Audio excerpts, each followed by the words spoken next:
Hello, how's it going, everybody? Let me get the text up on screen here.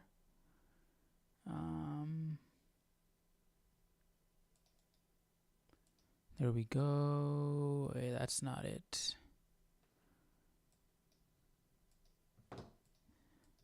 Let me see if we're lagging in the meantime. Lamentations 1 to 2.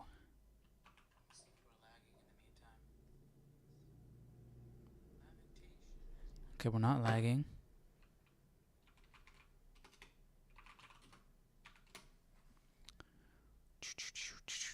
There we go.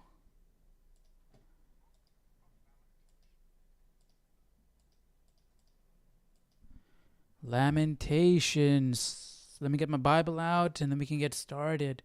So the Lamentations is continuing from Jeremiah. Well, not necessarily continuing from Jeremiah, but it's like Jeremiah DLC. It's like adding on to Jeremiah. It's a little bit more insight into Jeremiah's mind.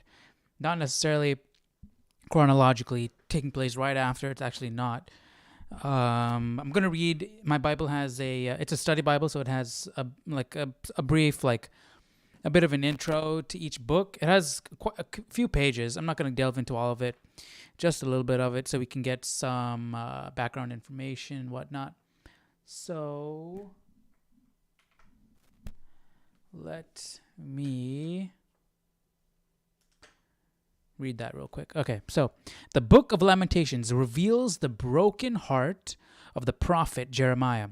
In forceful poetry, Jeremiah expresses his grief over the national tragedy that had unfolded before his eyes, aka God's judgment, that destruction, right? Jerusalem, God's city, had fallen to the Babylonians. Jeremiah's sorrow and tears were not for his own personal loss, however, but for the sinfulness of the Israelites. And honestly, probably also because not his personal loss, but seeing his people be destroyed. Yes, they were sinning, but they were still his people. He didn't like seeing them destroyed. Yes, they were defiling the temple and defiling the city with their altars and pagan idol worship. But seeing your home being destroyed is still going to hurt. The people of Israel had chosen to reject God. Yet, even in this time of suffering, there was hope. The Lord would not discipline his people forever. He would eventually restore those who waited on him.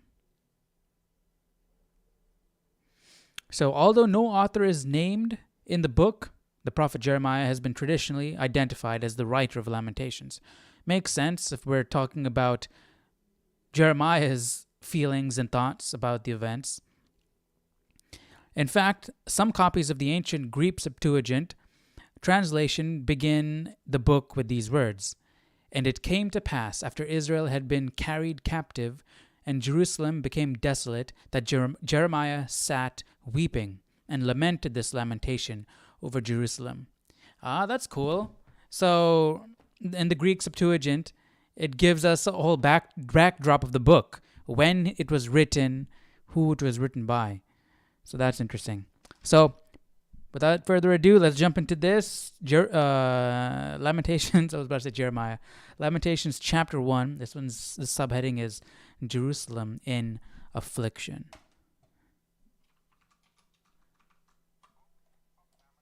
Don't have the volume up for you guys. There we go. The Book of Lamentations.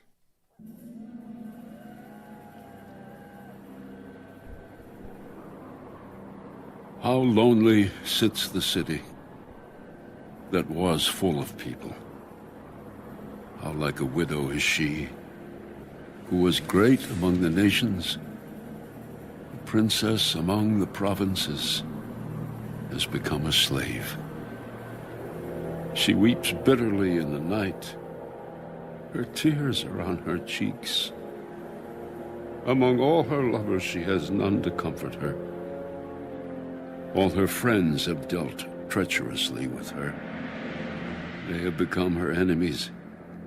Judah has gone into captivity, under affliction and hard servitude. She dwells among the nations. She finds no rest.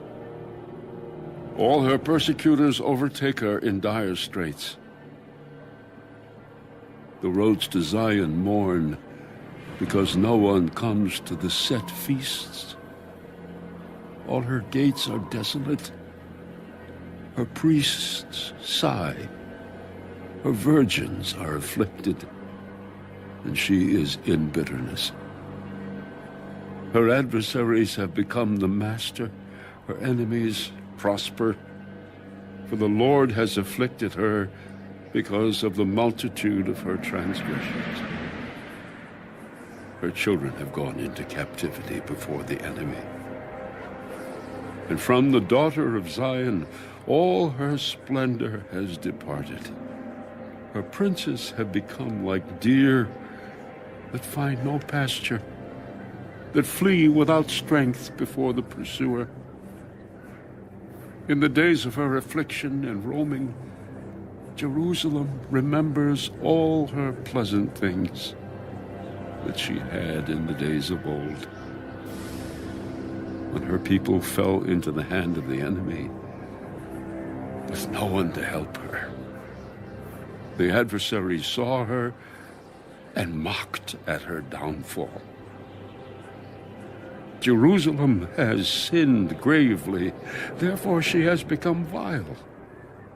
He's trying to All who rationalize, honored her reason out despise why her, all this happened. Just because soak it they in. have like- seen her naked. it must have been hard to comprehend Yes. what he was witnessing. She sighs and turns away. Her uncleanness is in her skirts. She did not consider her destiny. Therefore, her collapse was awesome. She had no comforter. O Lord, behold my affliction, for the enemy is exalted. The adversary has spread his hand over all her pleasant things. For she has seen the nations enter her sanctuary, those whom you commanded not to enter your assembly. All her people sigh.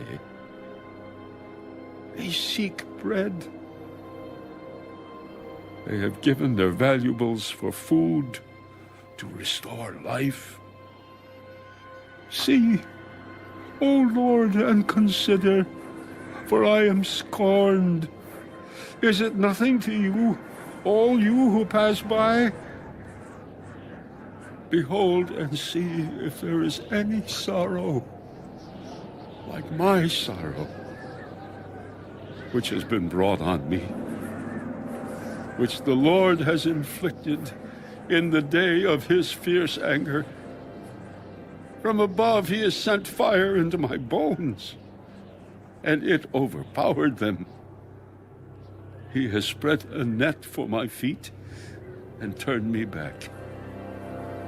He has made me desolate and faint all the day. The yoke of my transgressions was bound. They were woven together by his hands and thrust upon my neck. He made my strength fail. The Lord delivered me into the hands of those whom I am not able to withstand. The Lord has trampled underfoot all my mighty men in my midst. He has called an assembly against me to crush my young men. The Lord trampled, as in a winepress, the virgin daughter of Judah. For these things I weep. My eye overflows with water, because the Comforter who should restore my life is far from me. My children are desolate because the enemy prevailed. Zion spreads out her hands, but no one comforts her. The Lord has commanded concerning Jacob that those around him become his adversaries. Jerusalem has become an unclean thing among them. That's crazy. The Lord is righteous. Jerusalem has become an unclean thing among them. Like Jerusalem, right? Not just Israel, not just Judah, but Jerusalem.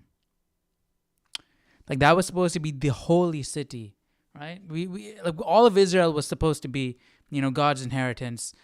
That was his people. But then that schism happened with Israel and Judah. So Judah, became that place, right? And then, David and Solomon decided to build the temple, and Solomon built it, and that in Jerusalem, that was supposed to be in Jerusalem. The king's palace was in Jerusalem. Jerusalem was that was the place.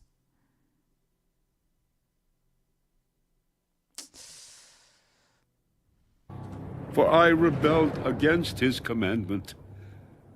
Hear now, all peoples, and behold my sorrow. My virgins and my young men have gone into captivity. I called for my lovers, but they deceived me. My priests and my elders breathed their last in the city, while they sought food to restore their life. See, O Lord, that I am in distress. My soul is troubled. My heart is overturned within me, for I have been very rebellious.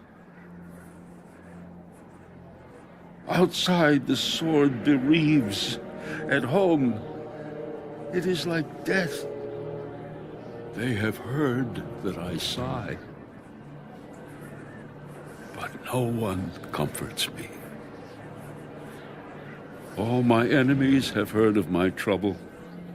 They are glad that you have done it. Bring on the day you have announced, that they may become like me.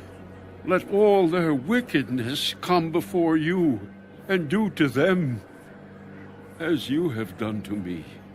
Man. For all my transgressions, for my sighs are many, and my heart is faint. I bet. This is sad. If this is any indicator of what the rest of the book is, the title is called Lamentations. This book is going to be sad. This is going to be a sad book.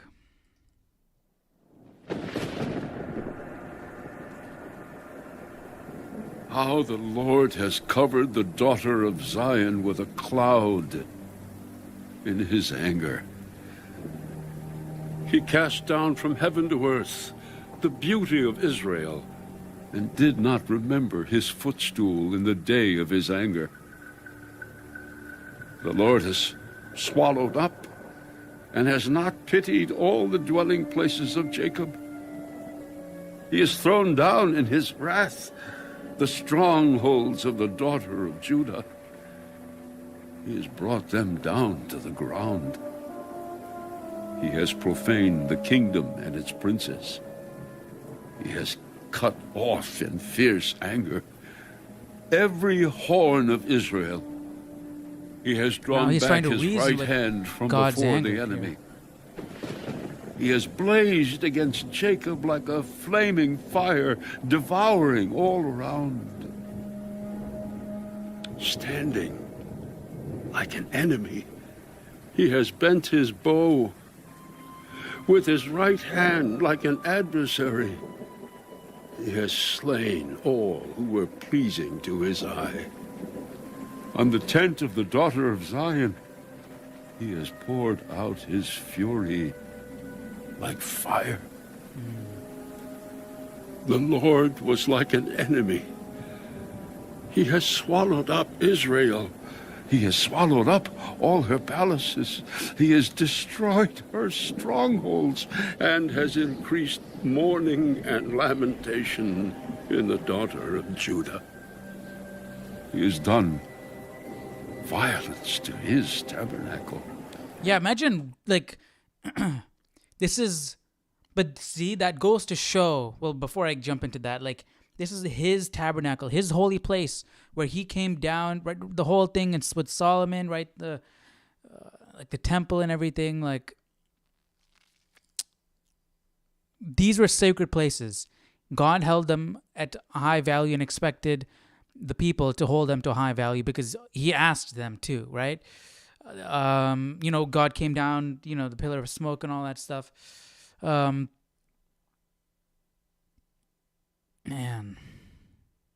But this goes to show, and I'm honestly glad this happened in the sense that the people needed to be reminded, not only just because that they sinned, but also that the tabernacle, the temple, Jerusalem, holy city, holy temple, but they're just things. People just made them. Just like those idols, they're just things. The Ark of the Covenant is just wood and gold. Right? So, remember, it got to a point where they were sort of they thought that if they carry the Ark of the Covenant out into battle, that they would win. That's sort of treating it like an idol. Like it's not just a box made of wood that's plated in gold. The Ark of the Covenant is not leading you to victory. God is. God was already there. You didn't need to bring out the Ark of the Covenant for you to win. God is already there. So these objects don't have any innate value, any spiritual power to it, It's all coming from God. So the fact that he's destroying the tabernacle, that should show the people also that upon reflection, because in the moment they're obviously not going to think about this, but upon reflection, that should show like, hey, look, God's power did not diminish at all, whatsoever. Right? And David sort of understood this because he saw through the sacrificial traditions and the offerings. He understood that God didn't care about the rams, the blood, the fat. He didn't care about it. What he wanted was, what was important to him was the conviction of the person doing the offering. He didn't care about the offering itself, right? In the same vein, he doesn't care about the tabernacle. He cares about the respect that we pay, the obedience that we have from, up to him. So hopefully they get that message after all this is done. We'll see. As if it were a garden. He has destroyed his place of assembly. The Lord has caused the appointed feasts and Sabbaths to be forgotten in Zion. In his burning indignation. Right? Because it doesn't matter. It doesn't matter. The appointed feasts and all that stuff, it doesn't matter. Because the very foundation is ruined. Your relationship with God is not there. So all these other things are extra. That's why God said he found it, he hated seeing all these people giving offerings and doing all these, and doing the sacrifices and all that stuff, going to the temple and everything. Because it was just for namesake. They didn't have the foundation. They didn't have that relationship. They were just doing these things to appease God, thinking that, okay, this is tradition. This is what we do. We're trying to appease God. And also we're going to appease all these other false gods because we want to be covered by, all aspects, cover all our bases. And they didn't have their heart. They didn't have their hearts into it. So right now, Jeremiah is feeling sad about all these things, but for God, honestly, it might feel freeing. Getting rid of all these things, stripping all these extra stuff away, and getting back to the basics. I am God. I created you. We need to have a relationship. Here are my laws. Here's what I want you to do. Follow it. That's it. All the extra things, get rid of that, build it from the ground up. We got to get that foundation built again. And that's exactly what God is doing. He has spurned the king and the priest. The Lord has spurned his altar. He has abandoned his sanctuary. He has given up the walls of her palaces into the hand of the enemy. Right? Because They have they're made just a walls. noise in the house That's of it. the Lord They're as just on the stone. day of a set feast. The Lord has purposed to destroy the wall of the daughter of Zion. But we'll rebuild it. He has stretched out a line. He has not withdrawn his hand from destroying. Therefore, he has caused the rampart and wall to lament. They languished together. Her gates have sunk into the ground. He has destroyed and broken her bars. Her king and her princes are among the nations. The law is no more, and her prophets find no vision from the Lord. The elders of the daughter of Zion sit on the ground and keep silence. They throw dust on their heads and gird themselves with sackcloth. The virgins of Jerusalem bow their heads to the ground. My eyes fail with tears. My heart is troubled. My bile is poured on the ground because of the destruction of the daughter. So he's sick to the stomach. His bile is poured. That means throwing up. He's throwing up. His heart is troubled. He's crying. Like he is sick to the core. He can't. This is hard. This is hitting him really Of hard. my people, because the children and the infants faint in the streets of the city. Yeah, imagine seeing they that. say to their mothers, "Where is grain and wine?" As they swoon like the wounded in the streets of the city, as their life is poured out in their mother's bosom. How shall I console you? To what shall I liken you, O daughter of Jerusalem? What shall I compare with you, that I may comfort you, O virgin daughter of Zion? For your ruin is spread wide as the sea. Who can heal you? Your prophets have seen for you false and deceptive visions. They have not uncovered your iniquity to bring back your captives, but have envisioned for you false prophecies and delusions. All who pass by clap their hands at you. They hiss and shake their heads at the daughter of Jerusalem.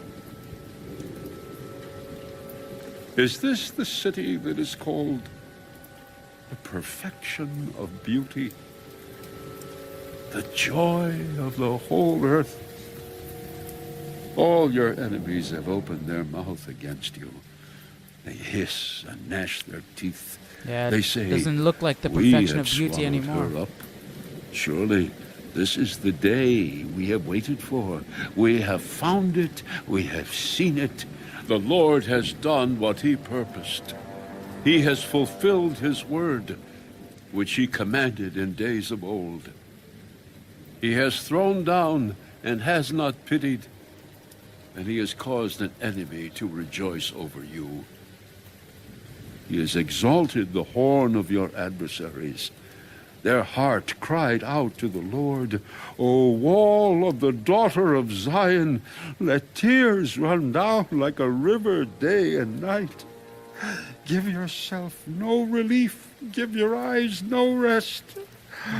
Arise, cry out in the night, at the beginning of the watches. Pour out your heart like water before the face of the Lord.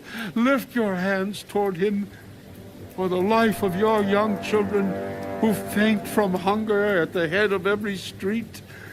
See, O Lord, and consider, to whom have you done this? This is sad. Should the women eat their offspring, the children they have cuddled? should the priest and prophet be slain in the And we saw sanctuary this. of the Lord? We saw that happen. Young and old lie on the ground in the streets. My virgins and my young men have fallen by the sword. You have slain them in the day of your anger.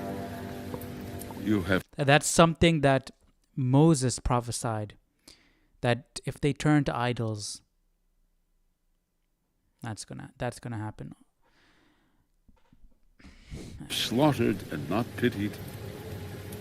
You have invited as to a feast day the terrors that surround me.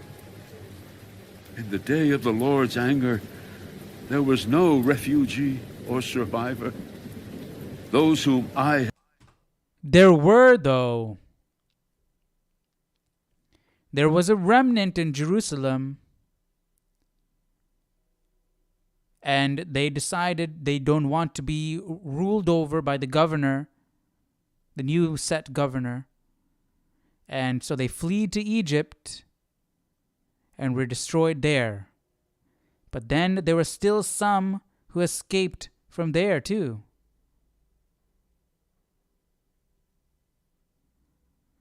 Uh, 22, Lamentations 2:22. Let me see if my Bible has an explanation for that. I doubt it, but let's see. And nope. Let me look it up. Let's see, just in case. I doubt it though. Because this is the second time I'm looking up something like this. And they don't explain why.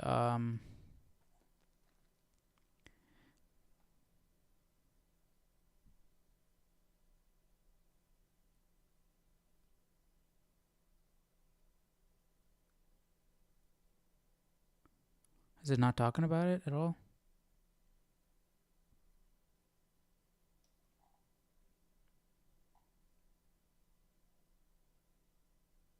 Yeah, it's not.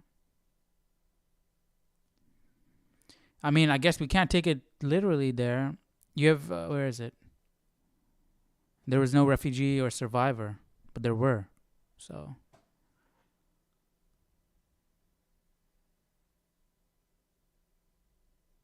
have borne and brought up, my enemies have destroyed.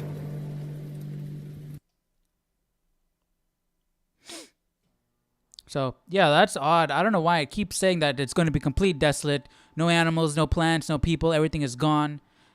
Here's Jeremiah saying there's no refugee or survivor, but there were.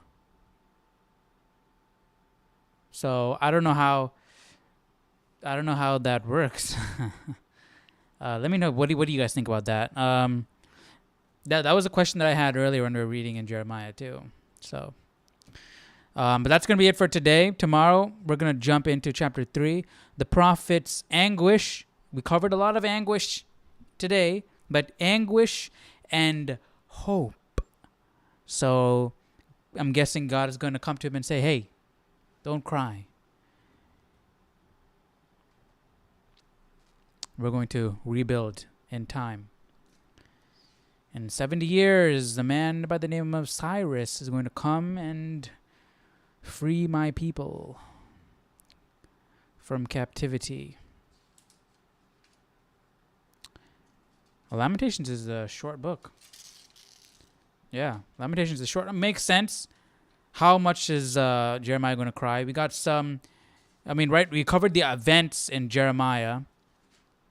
And now we're just hearing Jeremiah's thoughts about it, his feelings about it. See, in chapter 4 is subtitled The Degradation of Zion. So he really thought he looked up to Zion. Zion was supposed to be this holy place, God's city. And God himself is destroying it and degrading it. That means it's a holy place and God is destroying it. How can God degrade it if it was his city, you know? But then that shows there's a little bit of a disconnect there, you know? The place, who cares about the place? It's all about God, and your relationship with him, right? So hopefully that message is driven home for everybody. But we'll find out as we keep reading. So that's going to be it for today. Tomorrow we'll jump into Lamentations chapter 3, and we'll continue on from there. So hope you guys enjoyed today's reading. Yeah, it was sad, but it was nice to see his insight. But again, let me know your thoughts. What do you think about this? When they keep saying there was no survivor, there was no refugee, the land was completely desolate, no animals, plants, or people survived. Yet, it also said that there were, right? So, let me know your thoughts about that. And I'll see you guys tomorrow for Lamentations chapter 3. All right? Hope you guys have a great day. I'll see you tomorrow. Take care. Bye-bye.